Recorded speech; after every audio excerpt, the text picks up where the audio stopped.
Buenas noches con todos. Por favor, los que eh, ya saben el protocolo, por favor, si es que me escuchan, levanten su manita virtual del Zoom. Ok, muy bien, muy bien, muchachos, muchachas. Lo que vamos a hacer el día de hoy es, vamos a continuar con el enfoque cualitativo, ¿ya? Esta diapositiva que ven a ustedes la hemos visto anteriormente, ¿sí? El diagrama conceptual, o el mapa conceptual del resumen de las fases del enfoque cualitativo, ¿no? Esto está compuesto por 9 fases, ¿sí? Ya todos, que lo hemos visto ya en reiteradas oportunidades, ya tenemos que estar familiarizados, ¿sí? Entonces, hoy día vamos a ver, a modo de resumen, cómo hemos avanzado. Vamos a hacer un pequeño stop en la fase 5 y de ahí vamos a continuar, ¿sí? Como ustedes saben, toda la investigación, en este caso el enfoque cualitativo, nace con la fase 1, ¿no? Que viene a ser la idea. ¿Y qué viene a ser la idea? Viene a ser algo que nosotros observamos, ¿no? Y que ustedes van a observar. Esa observación mayormente se da en el caso de la educación, se va a dar en el salón, en la aula, en el aula de clases. Ahí donde vamos a observar tanto desde el punto de vista del comportamiento de los alumnos, el comportamiento de sus colegas, comportamiento de sus jefes, ¿no? En este caso son los directores. Y también van a ver el contexto que es el aula de clase, el centro educativo inicial, el distrito, la provincia, el departamento. Todas esas variables, esas características van a influir, ¿no? En lo que ustedes van a observar. Y al observar van a hacer la idea. Entonces, toda investigación nace con la observación, ¿no? Como lo habíamos comentado desde la primera clase. El proceso de investigación nace con la observación. Entonces, luego que ustedes han observado, pasan a la siguiente etapa o la siguiente fase, donde van ustedes a plantear su problema. ¿Ya? Básicamente, pues, es formalizar su problema, ¿no? Cuando hablamos de planteamiento es como indicar sinónimo de formalizar el problema, ¿no? A ver, ya. Ustedes en la fase 2 van a plantear su problema. O sea, de lo que lo tienen en la cabeza, lo que tienen en su pensamiento, lo van a plasmar en una hoja, lo van a formalizar. Si todo lo formal quiere decir escrito, ¿no es cierto? Porque las palabras se lo lleva el viento, ¿no? En cambio, cuando lo tienes por escrito, ya, eso ya es algo formal, algo estable, algo fijo, algo que no va a cambiar, ¿no? Eso que viene el famoso dicho de papelito manda, ¿no? Luego que ya tienen ustedes su planteamiento del problema, tienen que pasar a la fase 3, que es inmersión inicial en el campo. También ya lo hemos visto, ¿no? En nuestro caso, ¿cuál es la inmersión inicial en el campo? Viene a ser el aula de clase, ¿no? El aula de clase viene a ser nuestra primera inmersión, donde vamos a interactuar, vamos a anotar, vamos a realizar todas nuestras actividades, todo nuestro planteamiento, todo nuestro plan en esa aula de clase. La fase 3 en nuestro caso que me refiero en el ámbito educativo, es la fase más rápida, ¿no? Porque la inmersión inicial en el campo siempre va a ser el salón de clases. ¿Sí? Bueno, el 95% de los casos en el salón de clase, ¿no? Ya les comenté también que hay investigaciones, que hay tesis, que no tienen que ver con el salón de clases, ¿no? También tienen que ver con las mallas curriculares, tienen que ver con ya desarrollo del mismo docente, ¿no? Investigación ya no de los alumnos en sí, sino ya del complemento, ¿no? De la educación. Sabemos que la educación, la base, el corazón son los niños, pero fuera de ese grupo de niños también están los profesores, ¿no? Y por encima está pues la estructura, están las planillas, está la organización, todo el Ministerio de Educación. Entonces, hay investigaciones que se basan en eso, ¿no? Se basan en el modelo en el modelo educativo que tenemos, en las deficiencias del modelo educativo, en investigaciones específicas en comparación con otros países, con otras regiones. O sea, no tienen que ver con el salón de clases, ¿no? Pero sin embargo siguen siendo investigaciones educativas o relacionadas a la educación, ¿ya? El 95% es en los salones de clase.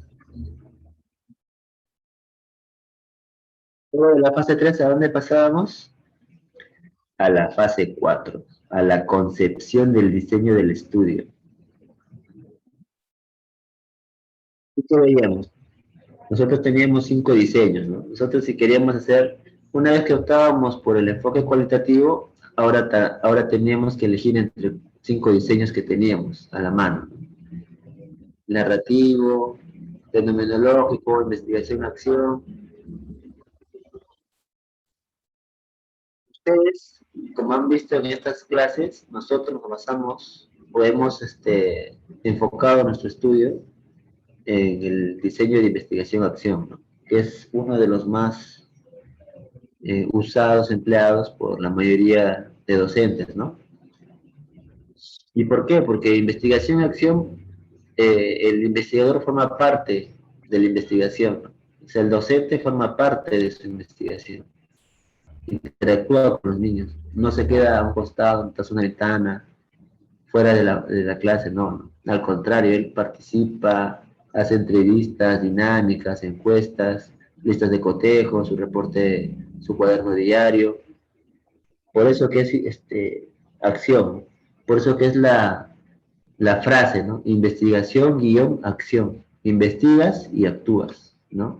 Investigas y haces. Por eso es que están unidas esas dos palabras, investigación y acción. Entonces, una vez que ustedes eligen ese diseño, ya pasan a la fase siguiente, que es la fase 5. ¿Qué es la fase 5? Definición de la muestra inicial de estudio y acceso a esta. ¿Sí? Nosotros vamos a ver, muchachos, y muchachas, durante todo el curso, hay bastantes conceptos teóricos, ¿sí? Pero esos conceptos teóricos son bastante intuitivos. No hay que memorizar, no hay que estar trabajando mucho en memorizar esto, porque hay que más que todo enfocarlo desde el punto de vista de aprendizaje, no de memorizar. ¿A qué me refiero? Por ejemplo, cuando hablamos, por ejemplo, de la fase 5, definición de la muestra inicial del estudio y acceso a esta. ¿Qué quiere decir? A ver, vamos a ver, el chat ya está activado, ¿no? A ver, ¿qué entienden cuando les digo definición de la muestra inicial de estudio y acceso a esta? A ver, definición de la muestra inicial. ¿Qué, ¿Qué tenemos por muestra inicial? Muestra inicial de estudio y acceso a esta. ¿Se dan cuenta? Todas esas palabras tienen un significado, ¿no? Definición de la muestra inicial quiere decir que ustedes, muestra inicial, para empezar su investigación deben tener un grupo seleccionado para iniciar. Ese grupo seleccionado, ¿qué puede ser? Puede ser un salón, puede ser un centro educativo, puede ser de repente solo niños de 3 años, solo niños de 5 años, solo alumnas mujeres de 3 años, solo alumnas varones de 4 años. O sea, ustedes tienen que definir su muestra inicial, ¿sí? Acá Sheila Córdoba dice los primeros indicadores. Bueno, los indicadores ya vienen a ser más que todo eh, cómo vamos a evaluar, ¿no? Cómo vamos a hacer la investigación. Como su nombre dice, nos van a indicar, ¿no? Por esos indicadores. A ver, Iris Gutiérrez dice, selección de la muestra población para investigar. Exacto, eso es, ¿no? Lo que dice Iris Gutiérrez. Que básicamente la fase 5 es elegir dónde voy a hacer la investigación.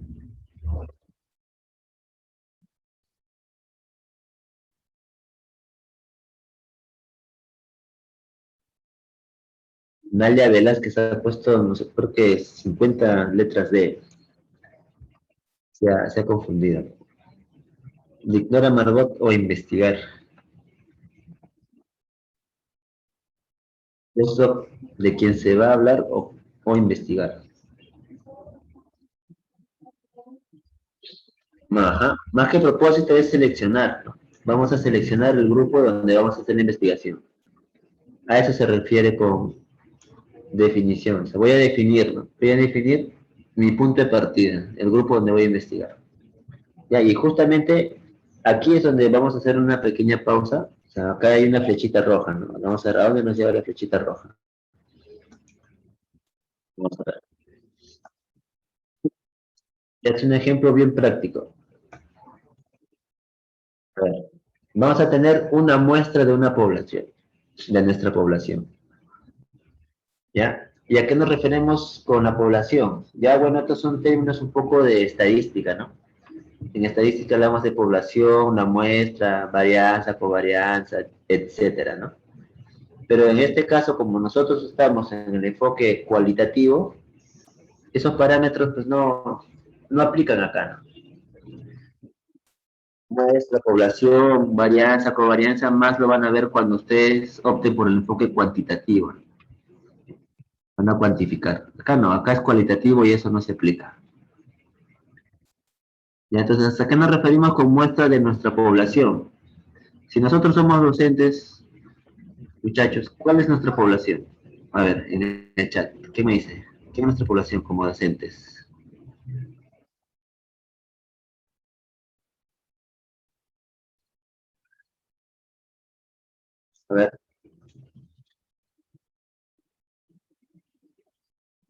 A ver, ¿qué dice acá? Paola, los alumnos, Susetti, Ramos, Sánchez, niños, Lisbeth, nuestros estudiantes, Yesenia, los niños, Mary López, el salón, Lisbeth, los niños, Gilda, los niños, Javier, nuestros alumnitos, Carmela, nuestros alumnos, Danelí, los alumnos. Exacto, ¿no? Creo que el grupo más que engloba lo que he mencionado son los alumnos. Nuestra población, ¿cuál es nuestra población? Los alumnos. Claro, como dice Violeta, ¿no? La población escolar, así es. Cuando hablamos en general de estadística, existe el término población, ¿ya? Y tiene el mismo significado. Va a ser la agrupación de elementos o individuos donde vamos a realizar la investigación o vamos a realizar el análisis, en este caso de estadística, ¿no? Pero en este caso, como es el enfoque cualitativo, tiene el mismo significado. ¿Cuál es el grupo de individuos donde nosotros como docentes vamos a centrar nuestra investigación? Siempre va a ser los alumnos, ¿no? Bueno, el 95% como les comentaba, ¿no? Va a ser los alumnos. Ya, entonces, en ese caso, a ver, vamos a ver. Ya, digamos que mi población, mi universo, a ver si les hago recordar su teoría de conjuntos, teoría de conjuntos que se ve en primaria, ¿no es cierto? Su diagrama de Venn y todo lo demás. Vamos a ver. El cuadrado, el rectángulo rojo es mi universo, ¿sí? Ustedes como docentes de educación inicial, su universo, ¿quiénes van a ser? Los niños que van a las a las instituciones educativas públicas de nivel inicial de 3, 4 y 5 años. Ese es su universo o el rango de acción de ustedes, digamos. ¿Sí?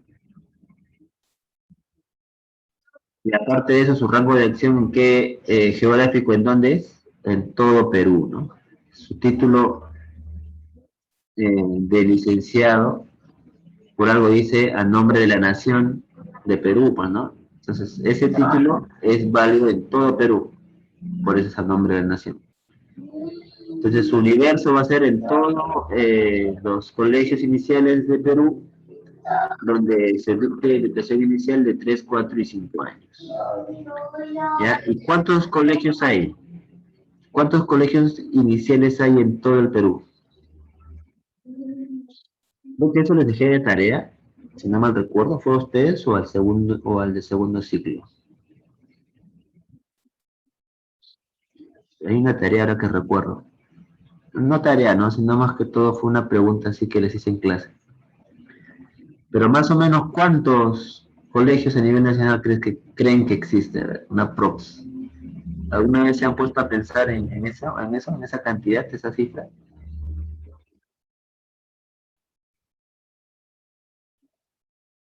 A ver, Sheila dice, no ha dejado. Hola, manda signo de interrogación. No, ya no, profesor. Narciso Elizabeth sí. Gladys Lazo no ha dejado. Paola no tiene ni idea.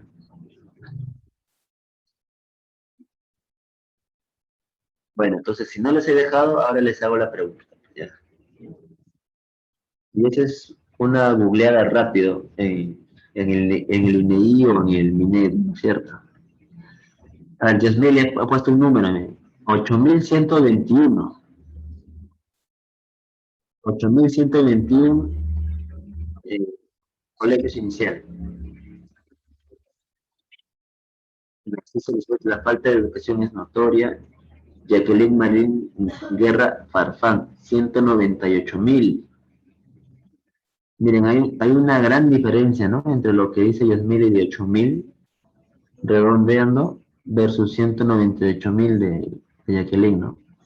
Es un montón, una super diferencia. De repente, Jacqueline, sus cifras son los números de estudiantes, ¿no? Y el de Yasmil con Velázquez Fernández coinciden, en 8.121. Entonces, imagínense, muchachos, vamos a trabajar con lo que las dos compañeras están coincidiendo. ¿Ya? Si coinciden es porque deben estar en lo correcto, ¿no? Se acuerdan de la confiabilidad, pues, ¿no? Es lo que le escuché a una candidata. Ah, qué bien, qué bien. Ya, vamos a asumir que ese dato sea correcto, ya, para seguirle con la clase. Digamos que en redondos hay 8.000. Un momentito más. Un momentito, señores. Un momentito.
Ya, medimos. A ver, Jacqueline Marilyn Aguirre Farfán, 54.890 colegios hay en la actualidad. Cifras del Minedu. Ok, ok.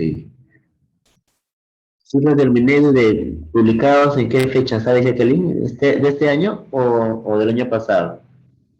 Bueno, no, en todo caso no creo que haya variado mucho, ¿no? La cantidad. Pero ya, entonces hasta el 2020, entonces está bien, no creo que haya variado.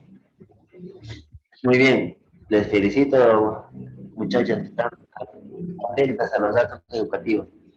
Muy bien. Ya, entonces, tenemos 54.000. Vamos a redondearlo o dejarlo en 50.000, digamos, ¿ya?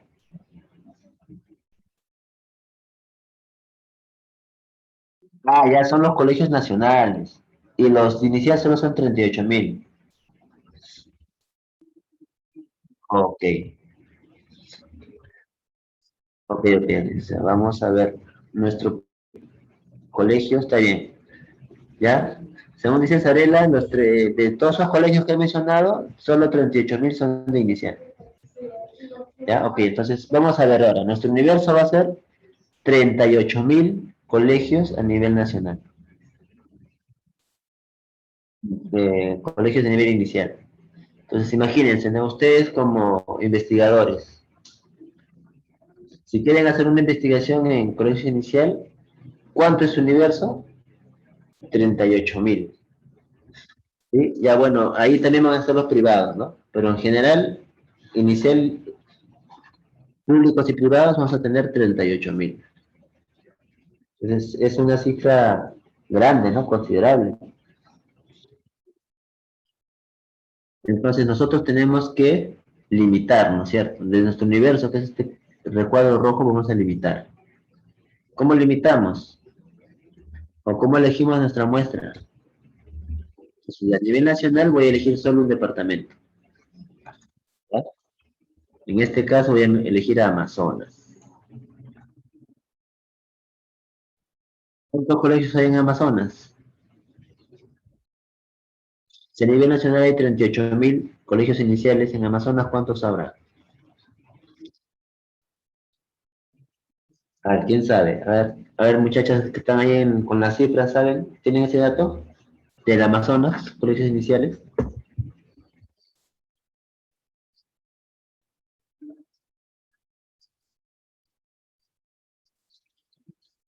¿Cuántos? A ver, ¿quién dice? ¿Quién dice yo? Vamos a ver.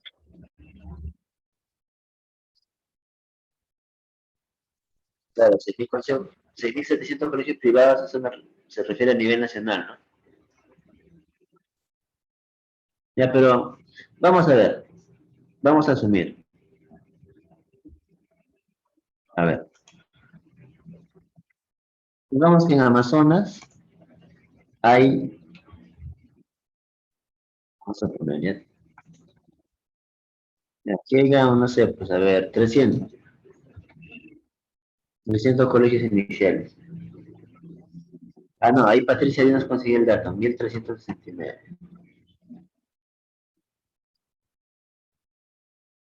en Amazonas, ¿sí?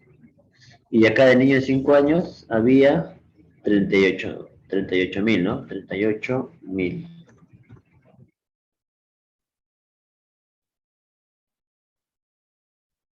38.000. Ya, entonces vemos que pues de 38.000 de todo el Perú al ir a Amazonas, tenemos 1.369. Igual sigue siendo bastante, ¿no? Entonces, ¿qué tenemos que hacer? Seguir acotando.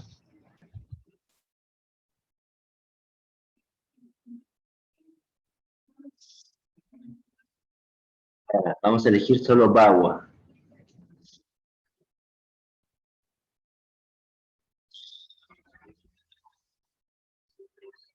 Ahora, en Bagua, ¿a quién me dio el dato? Patricia.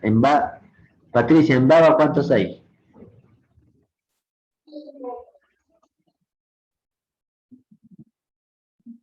Sí. Y el Muyo, bueno, acá se me escapó un clic, ¿ya? Pero bueno, ya me entendí la idea, ¿no es cierto? En Bagua, ¿cuántos hay? 172. ¿Ah? igual sigue siendo considerable, ¿no? Ahora, en el Muyo, ¿cuántos hay?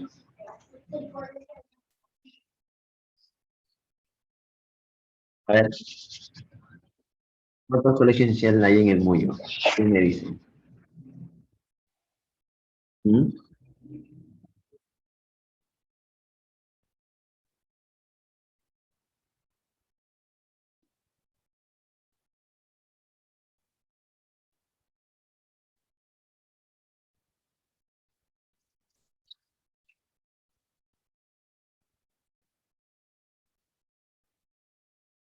¿Qué me dicen en el Muyo? Bueno, en el Muyo, de hecho, que existe este colegio, este inicial, ¿no? El número 222. Pero ¿cuántos más hay? ¿O es el único?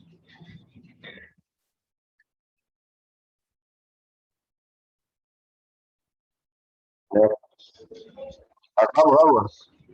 Patricia, Velázquez Fernández, Yosmeli. ¿Cuántos hay en Bagua? Perdón, en el Muyo. El Muyo es conocido por su central hidroeléctrica, ¿no? Medalit me dice que no tiene registros del Muyo. Bueno, vamos a asumir que en el Muyo solo tengo uno, que es este de acá. Ya, entonces, miren, pero la idea es esta, ¿no? De mi universo que tenía 38.000 colegios iniciales, lo he acotado a Amazonas, ¿no? Porque 38.000 es a nivel nacional. Solo en el departamento de Amazonas tengo esto de acá. Ahora, en Baguas tengo 172. Velázquez me dice, no tengo registro, muy a qué provincia pertenece, salen los resultados, no salen los resultados, profesor. Miren, en todo caso no busquen, ya no filtren por Muyo, ¿no? Filtren por el número de colegio, IEP número 222, y tienen que salir del Muyo, ¿sí? Pero en todo caso, la dinámica era esta, ¿no? La dinámica era que entendíamos a qué se refiere con muestra de nuestra población, ¿sí? Ustedes van a estar en un colegio o en un centro educativo específico, ¿sí? En este caso está en el Muyo, pero puede haber sido en Lima, ¿no? Puede haber sido en Piura, puede haber sido en Loreto, puede haber sido en Tumbes, Cajamarca, Chimbote, ¿sí? O sea, lo importante es que el lugar donde ustedes van a estar va a ser específico. Y ese salón, ese único salón inicial va a ser su muestra, ¿sí? En este caso, digamos, han llegado al Muyo, el Muyo va a ser su muestra. Y de repente en el Muyo tienen varios salones, ¿no? De repente tienen 3 secciones. De esas 3 secciones van a elegir solo a uno, pues, ¿no? O sea, si acá hubiésemos querido disgregar más o filtrar más, en el Muyo hay 3 salones, entonces yo elegía solo un salón de este colegio inicial, ¿no? Entonces, a eso nos referimos con muestra de nuestra población. En este caso, la muestra de nuestra población, ¿quién es? Es el Institución Educativa Pública número 222, ¿no? A eso nos referimos con muestra inicial de la población o muestra de nuestra población.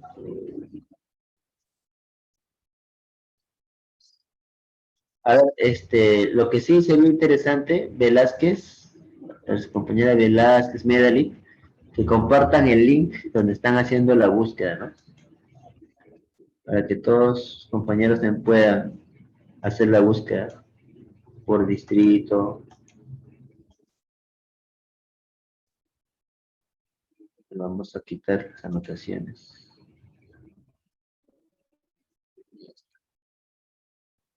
¿Sí? Y vamos a regresamos a nuestro primer pantallazo donde estábamos en la fase 5. ¿Sí?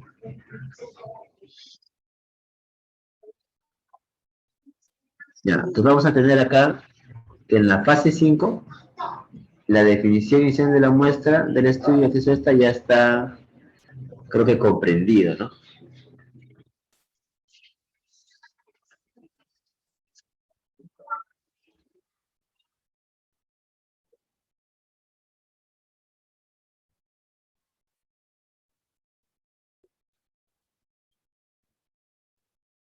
Ok. Entonces, una vez que ya tenemos nuestra muestra inicial o nuestra muestra de la investigación, ahora sí, yo ya tengo mi salón de 3 años donde donde voy a hacer mi investigación, ¿ya? O de 4 años o 5 años, ya tengo definido. Ya tengo definido, ahora paso a mi fase 6. ¿Qué voy a hacer en la fase 6? Voy a hacer mi recolección de datos. ¿Y cómo hago recolección de datos, muchachos? ¿Se acuerdan? ¿Cómo recolecto datos? Ya lo mencioné también.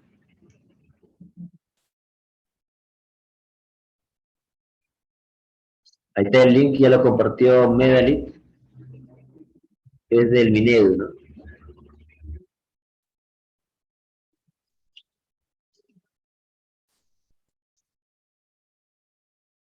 A ver, la fase 6, recolección de los datos. A ver, ¿qué hacíamos en esta fase, muchachos? A ver, en el chat, ¿quién se recuerda? Muy bien, encuestas. Paola, encuestas, ¿qué más? Narciso, Lisbeth, encuestas, ajá. ¿Qué más? Aparte de encuestas, ¿qué más veíamos como recolección de datos?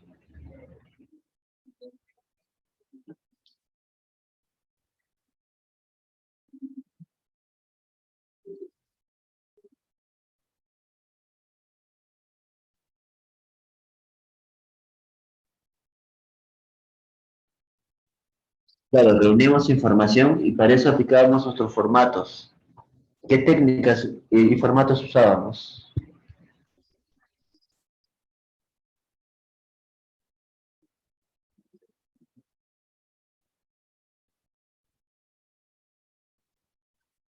Sheila Córdoba, Diario de Campo, videos, exacto. Diario de Campo es uno de los métodos obligados, ¿no? Obligados y más verídicos de una investigación. ¿Qué más? Ahí tenemos diario de campo, tenemos encuestas. ¿Qué más?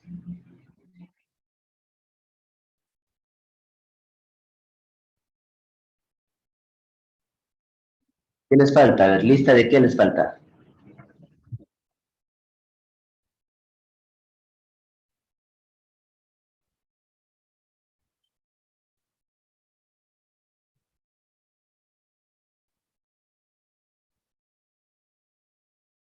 Si es lista de cotejo. Los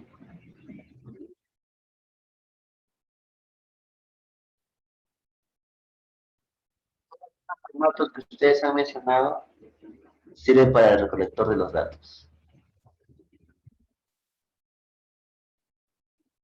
Y les ha compartido otro link, Medellín, del MIDIS.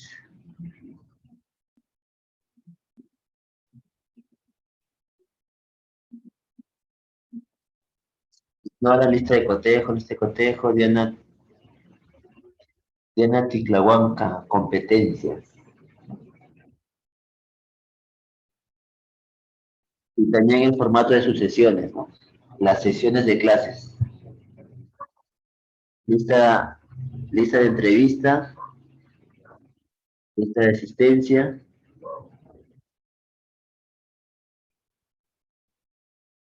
El de competencia también puede ser de sus indicadores, ¿no?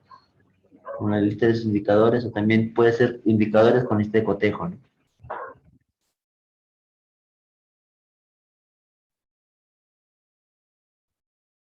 Así es, ¿ya? Ahora, todos esos formatos yo lo voy a usar en mi fase 6, que es recolección de datos. Ahora, esos formatos, muchachos, ¿quién los hace? ¿Quién los elabora?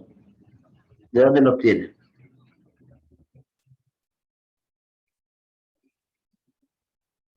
¿De dónde obtienen esos formatos, muchachos? Muchachas, ¿de dónde van a sacar esos formatos?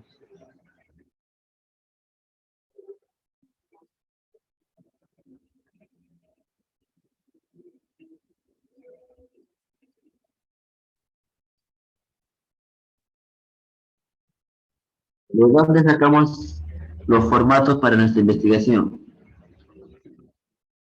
La lista de cotejo, la lista de entrevistas.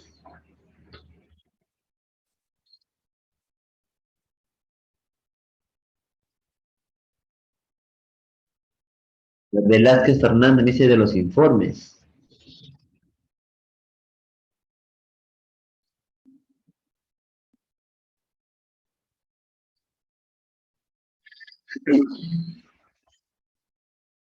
Hizo del planteamiento del problema.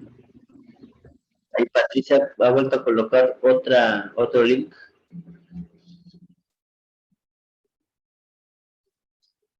Así es, muy bien, Paola.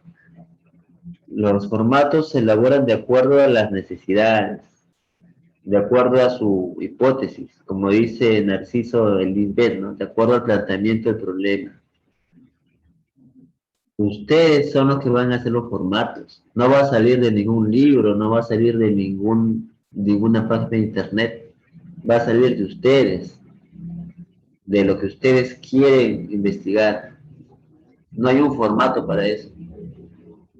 No, me refiero a que no hay un formato ya para descargar de internet o para transcribir, no hay.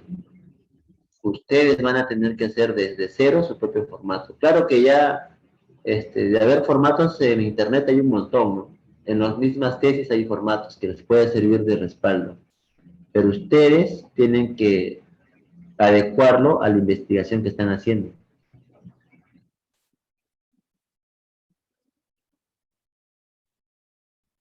Así es, así es. Tendrían que ustedes adecuar a lo que ustedes van a hacer, ¿no? Pero la ventaja de todos, casi que la mayoría de los temas, muchachos, está investigado, ¿no? Casi la mayoría de los temas o están en investigación o ya se han investigado. Entonces es más fácil para un investigador que está empezando sus primeras investigaciones, es fácil porque ya, si bien es cierto, no va a encontrar el mismo tema específico, pero ya va a haber al menos investigaciones similares con las que se pueden guiar, ¿no?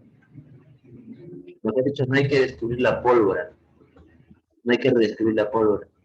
Si hay un informe o una tesis similar, pues en buena hora, ¿no? Ya sabemos más o menos cuál es el camino a seguir, pero no vamos a ser idénticos, bueno, eso ya sería un plagio.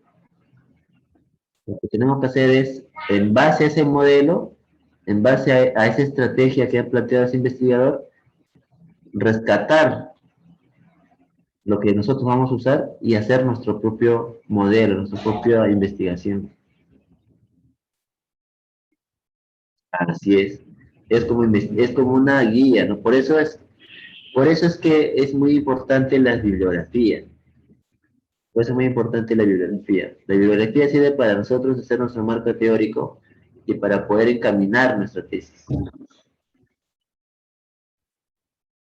Así es, y así invierten menos tiempo. Exacto, Paola, exacto. Es muy importante porque ya les comenté, ¿no? Ustedes, por ejemplo, cuando hacen su tesis, ¿cuánto tiempo van a demorarse? En promedio, aprox. Digamos, ya, profesor, yo he hecho mi tesis, pero también tengo que trabajar, tengo mi familia, ya. Ya, entonces, siendo realista, tu tesis lo terminarás pues en un año, ¿ya? En un año y hasta de repente un poco más. Ya, imagínate que has hecho tu investigación durante todo un año.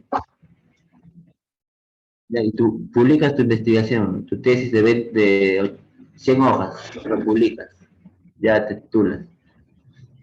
Al día siguiente que publicas, hay una estudiante de primer ciclo de investigación que lee tu tesis en una hora. Y todo lo que tú has hecho en un año, ya lo absorbió en una hora. Ese es el poder de la información, muchachos. Ahí radica el poder del investigador. Mientras que al leer en 1 o 2 horas una tesis, estás absorbiendo todo un año de alguien que ha estado recopilando y organizando y planteando y concluyendo en su tesis. O en un libro, en una revista. Esa es la ventaja de la lectura, muchachos.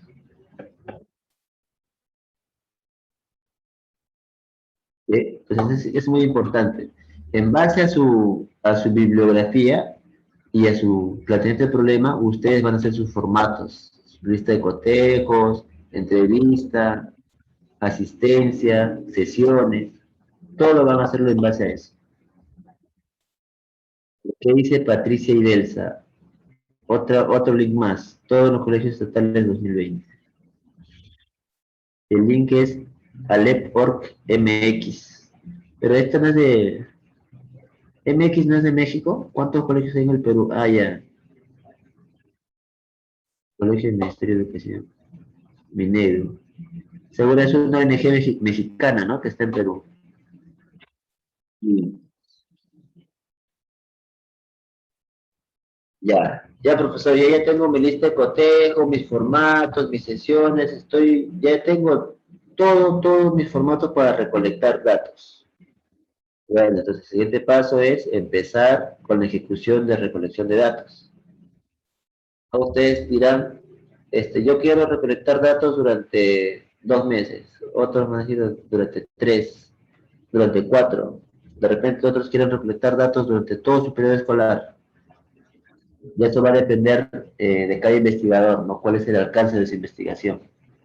Obviamente, y creo que todos estamos de acuerdo, en que mientras más datos tenga su informe o su investigación, los resultados van a ser más concluyentes, ¿no? Van a ser más verídicos, ¿sí? No es lo mismo hacer una investigación con un mes de clase versus una investigación con un año de clase. Las investigaciones son válidas, pero las conclusiones no son las mismas. ¿Por qué? Porque durante un mes tienes un tiempo limitado o un tiempo pequeño en comparación a un año. En un año vas a tener más diversidad, vas a tener una mayor cantidad de información de la cual puedas concluir algo con más certeza. Pero sin embargo, ambas son válidas. Ambas investigaciones en el periodo que ustedes determinen van a ser válidas. ¿Sí? Pero en las conclusiones sí van a ser distintas, obviamente, ¿no? Inclusive, si no mal recuerdan o recuerdo, en la investigación que vimos las clases pasadas, eh, una investigadora hizo su tesis en 9 sesiones. 9 sesiones, estamos hablando de casi 2 meses y una semana. Y en una de sus conclusiones, ¿qué colocó? Que sería bueno realizar otra investigación similar, pero con más tiempo, ¿no? Dice acá Jacqueline Marilyn Aguirre Farfán. ¿Usted cree que ya deberíamos escoger un tema e iniciar la tesis? Yo creo en este primer ciclo, este curso, el objetivo es que despertemos ese, despertemos esa curiosidad investigadora que todos tenemos. Todos somos investigadores por excelencia, muchachos, todos. Lo que sucede es que nosotros no estamos acostumbrados a usar el método científico. Mejor dicho, no estamos acostumbrados a documentar. ¿Sí? Lo que estamos acostumbrados es hacerlo todo en nuestra mente. ¿Sí? Yo observo en mi mente, yo planteo en mi mente, yo quiero resolver en mi mente, ¿no? Y si no funciona, ya me olvido de eso y pienso en otra cosa. Pero el método científico tiene que ser un método, como saben, que es sistemático, no tiene una secuencia, tiene que ser ordenado, tiene que ser registrado.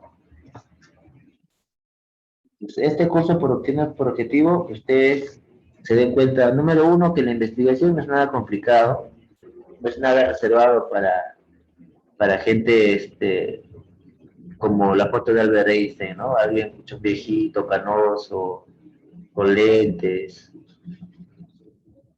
No, no, ese es un mito. El objetivo de este curso es darle a conocer que hacer una tesis Es como cualquier otra cosa que tiene su secuencia, tiene que tener un orden lógico, pero sobre todo que no es nada complicado, ¿sí? Y desde ya ustedes pueden elegir, como dice su compañera, eh, de repente no tanto elegir, ¿no? Sino ya ir perfilándose para un tema de investigación. Muchos tienen el tema de investigación desde el colegio, ¿no? Tienen ahí una duda o tienen por ahí algo que les inspira, que quieren resolver y se puede hacer. Para eso no hay límite, ¿no? Lo ideal es que ustedes cuando empiezan con este curso es que ya puedan ir pensando, porque todos, sin excepción, tienen una pregunta, ¿no? Todos los que eligen la carrera de docente por vocación quieren hacer un cambio. Eso es innato en un docente.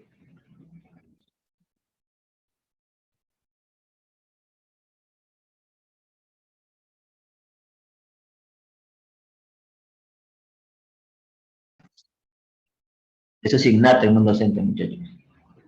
Un docente que tiene vocación quiere cambiar su sociedad, sus alumnos, y tiene pues ya temas de investigación específicos, ¿no? Unos pueden ser en el idioma, en intelecto, de la parte de la nutrición, eh, la educación rural, la educación inclusiva, ¿no? Etcétera. Entonces ustedes pueden elegir, desde ahora pueden elegir, pero no quiere decir que si yo elijo ahora un tema, ya sí o sí tengo que quedarme con ese tema hasta el final, no, no. En esta etapa es para que ustedes, por ejemplo, un día que se sienten así relajados, tomen un libro o un cuaderno y empiecen a apuntar posibles temas de investigación.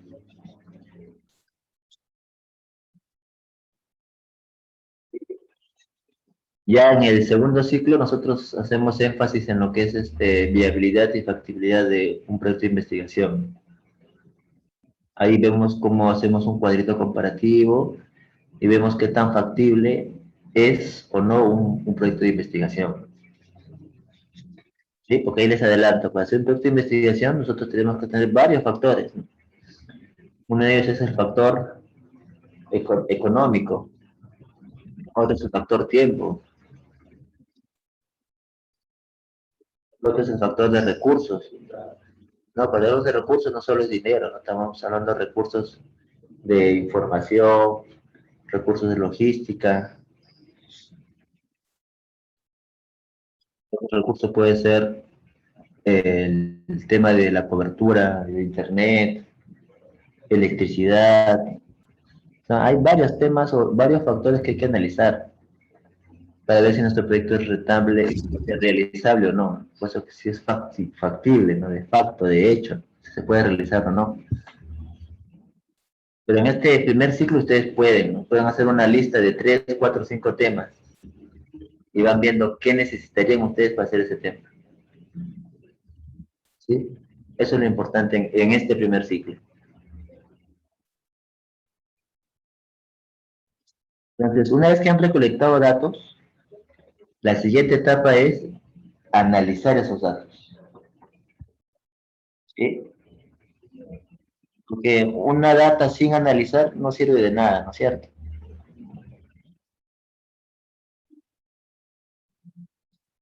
¿A qué me refiero a analizar? Es como, analizar, muchachos, tienen que hacer, o ustedes tienen que pensar que es sinónimo de agrupar. ¿Sí? Análisis agrupa. Por ejemplo, en las elecciones que ha habido hace poco, hemos ido a votar, ¿no? El hecho de ir a votar viene a ser para nosotros la recolección de datos, ¿ya? Y el análisis de datos, ¿qué viene a ser para nosotros? El conteo, ¿no? La agrupación de Keiko y la agrupación de Castillo. Y al final, ¿cuál es el resultado? Un análisis, una gráfica con dos barritas, ¿no? De todos los millones de votos que han habido en la recolección de datos, al final, en el análisis, todo se resume en dos barritas. Número de votos de Keiko y número de votos de Castillo. A esto nos referimos con análisis de datos, muchachos.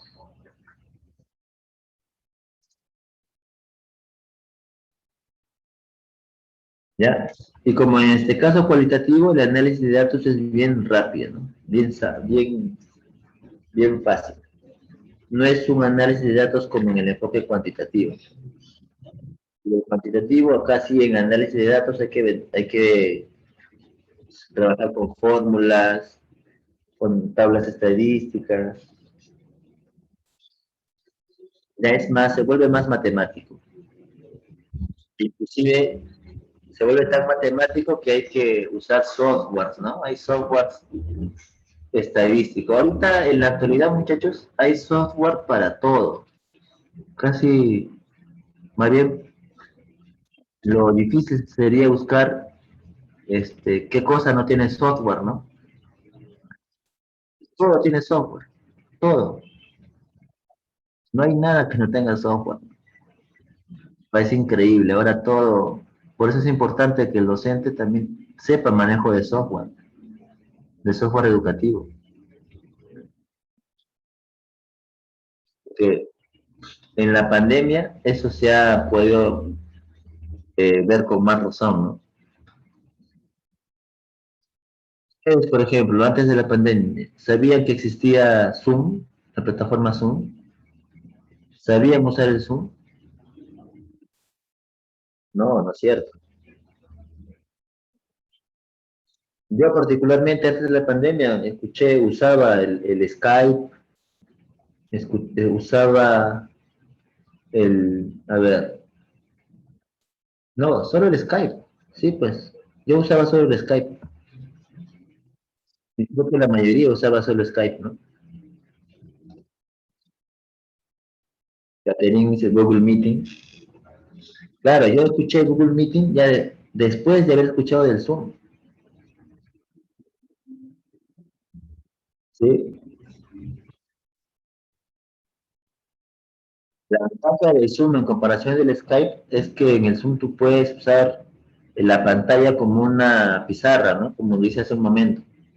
En el Skype no puedes hacer eso. El Skype puedes compartir pantalla, puedes hacer videollamada, pero no te deja hacer garabatos en la pantalla, pues, ¿no? Classroom, por ejemplo, Classroom. ¿Quién no ha oído escuchar de Classroom? Classroom es una potente herramienta para cursos en la nube, ¿no? O cursos en la plataforma de Google. Una buena herramienta el Classroom. Pero ¿quién había escuchado hablar de eso, muchachos? ¿Ah?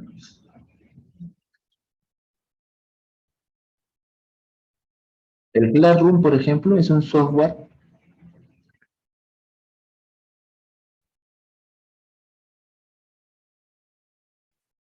Classroom, por ejemplo, muchachos, es un software educativo, ¿no? Educativo que si ustedes que deseen implementarlo, está ahí, ¿no? La plataforma en el estado básico está ahí. Está solamente para que ustedes, cuales escultores, se den forma. Pueden subir tareas, pueden colocar exámenes, pueden colocar notas, pueden poner fechas de entrega, parecido al Moodle, la plataforma que tiene el instituto, parecido, ¿no? El Moodle también es bien usado.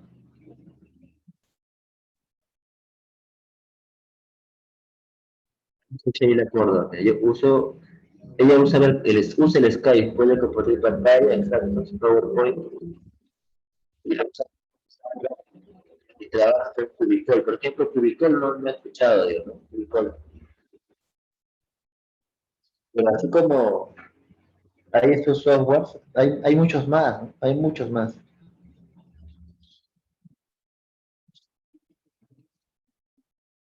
Y no solo en la educación, Cubicol con Zoom, dice Sheila.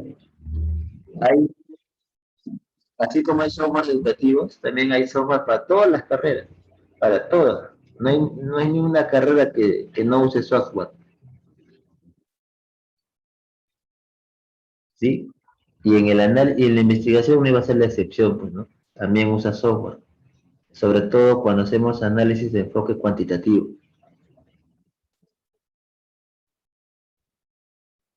Y sobre todo que usamos el software. Pero como estamos en el cuantitativo, perdón, en el cuantitativo usamos software, pero como estamos en el cualitativo no necesitamos de un software. Hacemos nuestros indicadores, sacamos nuestra data y podemos ya hacer nuestras conclusiones. La pregunta de cajón, muchachas. ¿Por qué en el enfoque cualitativo yo no uso software matemático? A ver, ¿quién me dice? En el análisis de datos, ¿por qué yo no necesito un software matemático para hacer mi análisis de datos cualitativo? A ver, ¿quién me dice?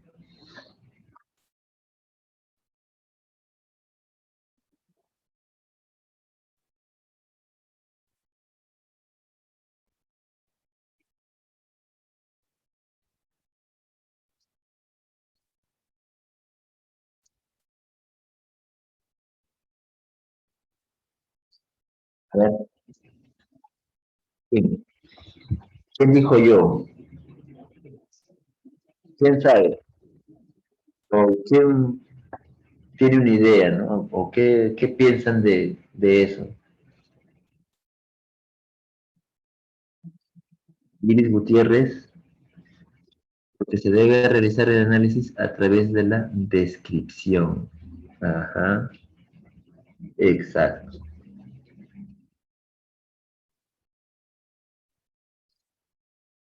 Descripción, sí, pues sí. La diferencia del cuantitativo es dar donde se van porcentajes. Sí, está bien, Iris. Aunque ya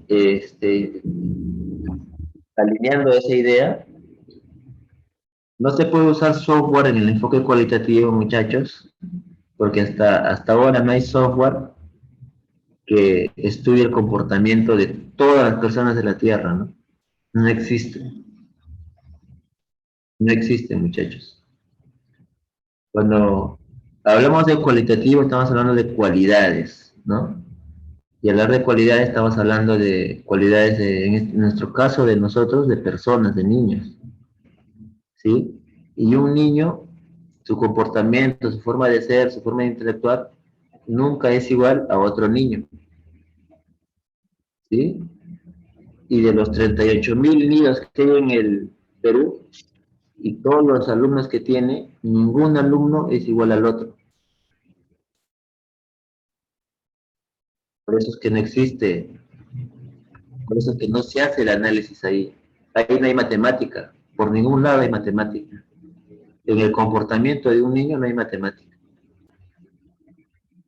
Como no hay matemática, no puedes usar ningún software, ¿no? Así de simple.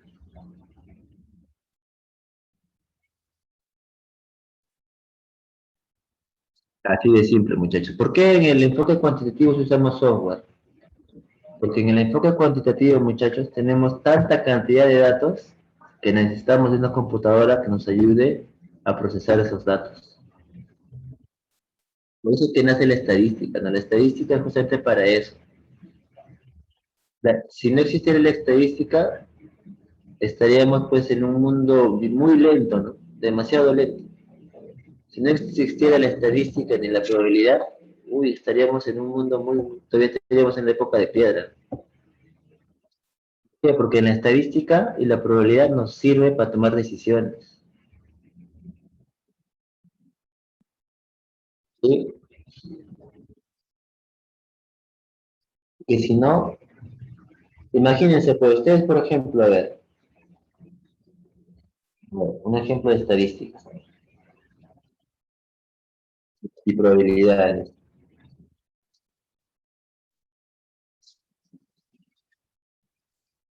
A ver, imagínense, digamos, a ver, ustedes quieren sacar una nueva marca de chocolates, ¿sabes? Entonces, ustedes quieren, para saber si su chocolate va a pegar en el mercado, ¿qué tienen que hacer? Un estudio de mercado, ¿no? Una encuesta, exacto, ¿ya? Pero si quieren saber eh, cuántos chocolates van a vender, tienen que saber a cuántos les gusta y por ende van a comprar, ¿no? Pero van a ser, tienen que ser chocolates de muestra, ¿no? Ahora, ¿cuántos chocolates de muestra van a ser? En el Perú hay 30 millones de peruanos, aprox. ¿Van a ser 30 millones de chocolates?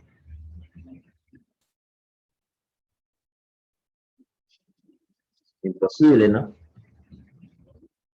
¿Qué hacen? Digamos, harán pues 50 chocolates y lo distribuyen de qué forma? Aleatoria, ¿no? Exacto. Digamos que hacen, y con esos 50, 100 chocolates, ustedes ya pueden generalizar, ¿no?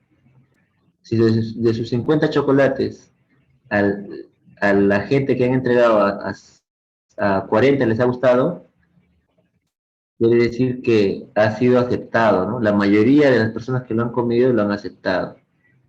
Entonces ustedes concluyen, si de 50 a 40 les gusta, de 30 millones a 20 millones les gustará, ¿no? Vamos en algo fijo y dirán, para eso sirve la estadística, ¿no? Para eso sirve la probabilidad. Claro que les estoy dando un ejemplo bien grueso de estadística, ¿no? Porque de ahí ya tendrían que ver entre edades, entre estación del año, entre lugares, departamentos, ya empiezan a haber más variables en esa data, ¿no? En esa estadística. Pero a manera general, eso es lo que significa la estadística. Y en un enfoque cuantitativo, al tener variables que interactúan, te generan muchos datos. Ya eso lo vamos a ver en segundo ciclo. En segundo ciclo vemos más el enfoque cuantitativo.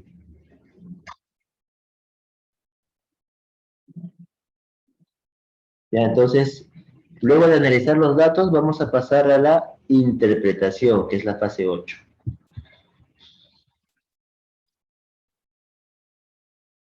Y la interpretación de datos, como les comentaba, el análisis de datos te agrupa, ¿sí? Y el ejemplo práctico era las elecciones, ¿no? Las elecciones vamos a votar, creo que 14 millones de personas, y de esos 14 millones de personas, el resultado se muestra en dos barritas, ¿no? Pedro Castillo y Keiko Fujimori. De esas dos barritas, ¿yo qué hago? Tengo que interpretar, ¿no? ¿Cómo interpreto en ese caso, en ese ejemplo práctico? La barrita que sea más alta, gana, ¿no? Claro, la barrita también puede ser expresada en porcentaje. O sea, la interpretación de resultados ya es la parte, es una fase más, pero es una fase más manejable, ¿no? Es una fase que sale por defecto, digamos, ¿no? Solo tenemos que saber interpretar los resultados, nada más. ¿Ya? ¿Y quién es el que interpreta mejor el resultado? En todo el mundo, el investigador, ¿no? ¿Y por qué? Porque el investigador es el que ha estado en fase uno, fase 2, fase 3, 4, 5, 6, 7, 8.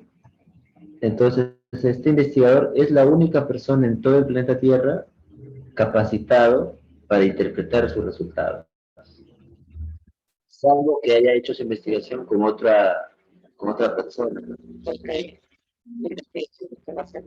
Tres personas. ¿Sí? Entonces, en ese caso, esas personas son los más entendidos para poder hacer la interpretación de resultados. Por eso, cuando ustedes sustentan su tesis, no va a haber nadie más en el planeta Tierra que sepa más de ese tema que ustedes. ¿Sí? Porque ustedes han hecho todo el proceso de investigación.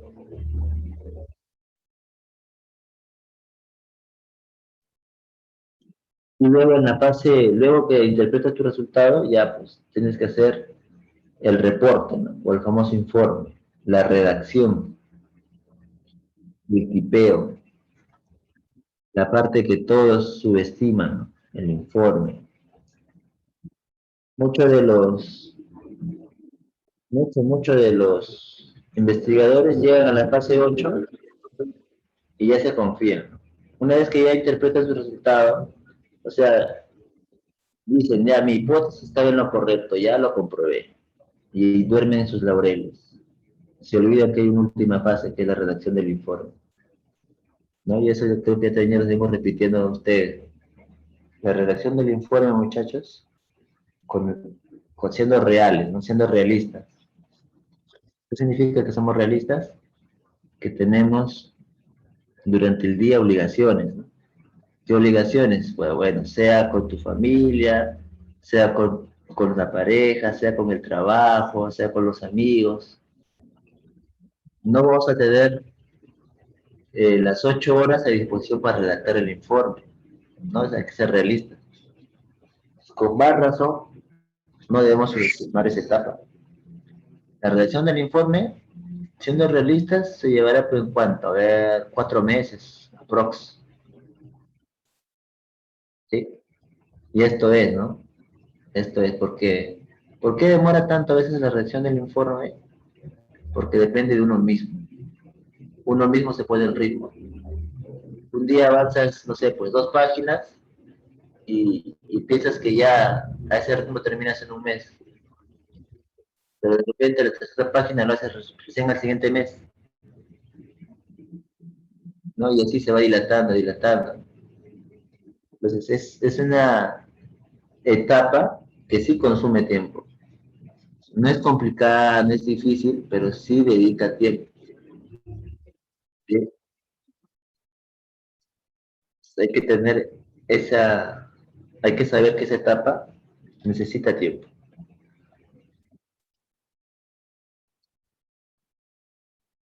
Claro, como dice Paola, el tiempo que se disponga. Yo siempre recomiendo, y también lo practico, cada proyecto que ustedes hacen tiene que tener su cronograma, muchachos. Y cuando hablo de proyectos no solo me refiero a investigación, me refiero a todo lo que ustedes vayan a hacer en su trabajo.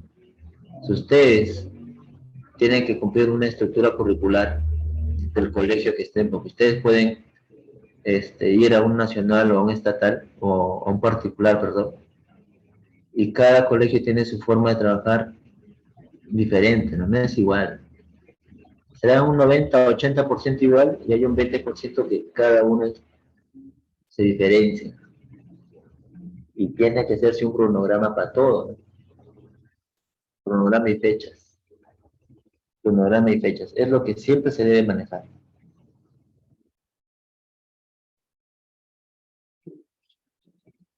Muy bien, muchachos, a ver, sigamos.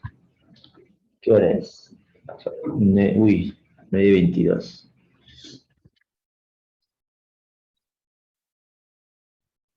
Bien, muchachos, yo creo que ya no nos va a alcanzar más. Acá quería seguir conversando sobre la fase 9, la fase de sustentación de la tesis, ¿no? En la fase de sustentación, ya luego ustedes tienen el informe, ya tienen su asesor les ha aprobado, ya les ha dado indicación que ustedes ya pueden imprimir en pasta dura su tesis. Viene la última fase que es la sustentación. Eso ya, la sustentación no viene acá, no hay una fase 10 de sustentación porque eso ya es eh, eh, fuera del enfoque del método científico, no forma parte, pero sí forma parte ya de un protocolo de cada institución educativa o cada universidad o cada instituto para que puedan sustentar, ¿no? Para que puedan dar a exponer su tema de tesis.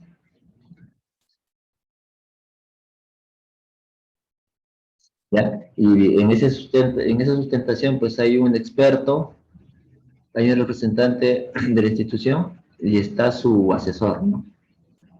Y ustedes ahí, es como un jurado, donde el experto es el fiscal y su asesor es el abogado, ¿no? Su abogado de ustedes, ¿no? Hay un experto en el tema que ustedes han elegido, siempre ponen un experto, ¿no? El que les va a hacer las preguntas, las cuestiones.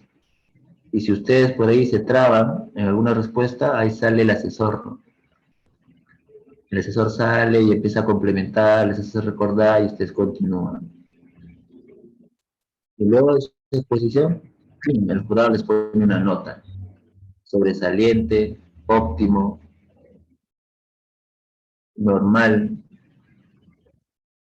¿sí? De 18 por arriba es sobresaliente.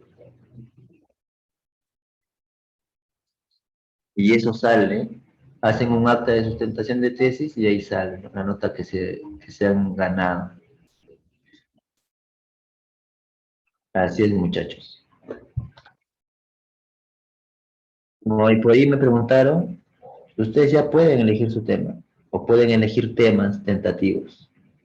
Yo les recomendaría elegir temas tentativos y de esos 3 temas, nada más, y va a ganar uno de ellos, ¿no? Y en base a ese ya pueden empezar a investigar, indagar qué recursos van a necesitar, si va a ser complejo, no va a ser complejo, si es accesible, si voy a necesitar, en esta coyuntura, van a necesitar acceso a internet, van a necesitar que sepa un nivel de conocimiento de computadoras. Dice, ¿temas de qué, profesor? De la tesis, Catherine, de su investigación. Ustedes pueden elegir el tema que les llame la atención, ¿no? Como les dije, ustedes tienen que, cuando ustedes me decían el libro que les gusta leer, es porque ese tema les atrae, ¿no es cierto? Puede ser novela, ficción, política, etcétera. De esa misma manera tienen que elegir su tema de investigación, porque recuerdan que ustedes van a leer entre 25 a 35 libros en su investigación. Eso ya es estadístico, ¿no? O sea, cuando les digo estadístico, ahora sí ya me entienden, ¿no es cierto? En promedio, ustedes van a leer de 15 a 25, perdón, de 25 a 35 libros. O sea, que tiene que ser un tema que les tiene que agradar. Si no, ¿quién va a leer 25 libros de un tema que le aburre? Nadie, ¿no? O simplemente nunca va a acabar. Entonces, tiene que elegir un tema que les agrade. Si puede ser temas, por ejemplo, hemos visto en la clase, uso de tablet en niños de 3 4 años, ¿no? El otro tema que vimos de ejemplo, el de las danzas folclóricas para mejorar la convivencia en el aula. Y así hay varias que ustedes pueden ir eligiendo. Yo no les puedo indicar un tema, repito, no les agrada. El tema lo tiene que nacerles de ustedes. Y si por ahí no tienen un tema, por ahí nadie tiene un tema de investigación, entonces lo que les falta es seguir de repente cultivando su lectura, ¿no? De repente ahorita no hay temas que no saben o que ignoran, pero que cuando, cuando se enteren les apasione de repente, ¿no? No sé, de repente el tema de la comunicación o de la educación inclusiva o el tema del desarrollo cognitivo o el tema de la malla curricular, el tema de las dinámicas, o sea, y también yo pienso que deberían ser temas que o que van a ser temas que ustedes van a ver cuando están en su aula, ¿no? Cuando vean de acuerdo al contexto en el que tienen, qué, qué investigación requieren, ¿no? Por eso es que ahorita es un poco complicado decirles, yo les recomendaría este tema, este otro, porque en realidad eso lo van a definir cuando tengan el problema ahí, ¿no? Como quien dice, cuando tengan la papa caliente en la mano, ¿no? Ahí para que sepan qué hacer. La idea es que ustedes lleguen a ese punto con toda esta teoría para poder hacer su investigación sin problemas. Bueno, muchachas, nos hemos pasado un poquito la hora. Vamos a quedarnos aquí. Pasen un fin de semana, cuídense mucho, sigan protegiéndose. Si les toca vacunarse, vacúnense. Y nos vemos en la próxima clase.